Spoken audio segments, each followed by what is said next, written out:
Hi and welcome to October's update from the Pig Research Facility here in Moorepark. So to those of you who might have tuned in last week to Pig Week, you might have seen, I suppose, a more in-depth or deeper kind of travel through the pig unit and the facility, and would have learned, I suppose, in greater detail and depth as to what we do here and what we have at our disposal. So I would have covered some facts and figures and growth in that, but I'll just recap over the last 3 weeks as to how we're doing in that kind of micro window.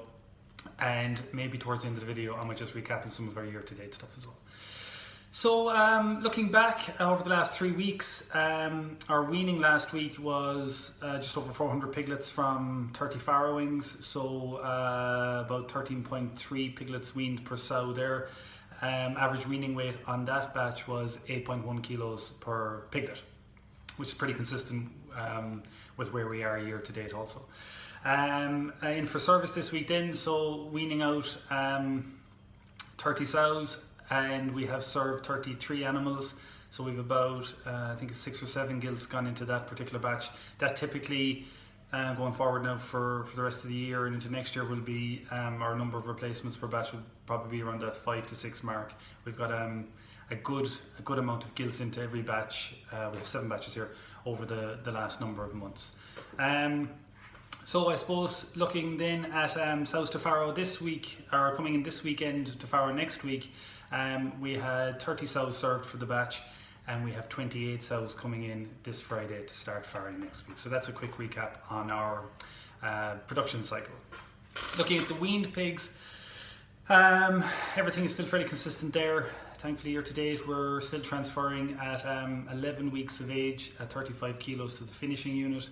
So those pigs are spending in around just the 7 weeks in our weaning facility before moving across.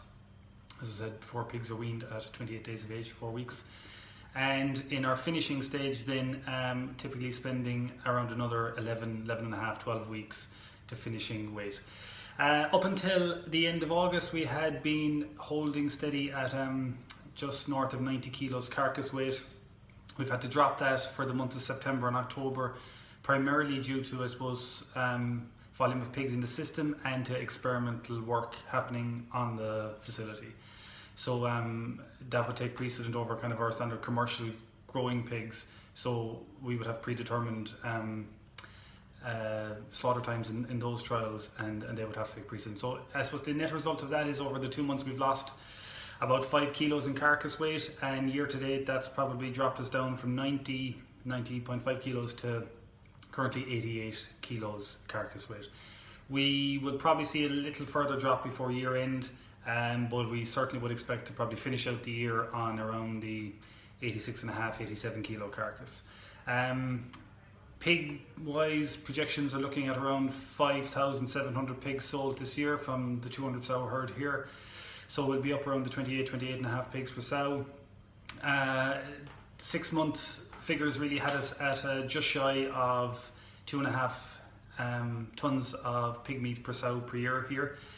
By June we were at, I think it was 2,480 kilos. So obviously the reduced carcass weight over the last number of months has pulled us back. So we'll probably come in, I think, somewhere around 2,450 or maybe 2,430 kilos per sow. So that's the unit in a nutshell. I would also, just to go back to the breeding herd quickly, I would have mentioned over the on Pig Week on some of the interviews there and video clips of the unit about our replacement rate. So we will be touching on around a 48% replacement rate this year. And I also spoke briefly about how we're changing our breeding policy. We buy in our animals and how we're buying them in younger now, so we're already focusing on that for well into next year, into February and March. Just a little recap on the research work happening in the unit then. Dr. Peter Lawler has a wet feed study started up again, started last week, and that's on field bean varieties. And we still have the feeder space allowance work by Keelan O'Driscoll happening here, and that first replicate is due to finish next week on that. So that concludes the October update, and we will speak again in November.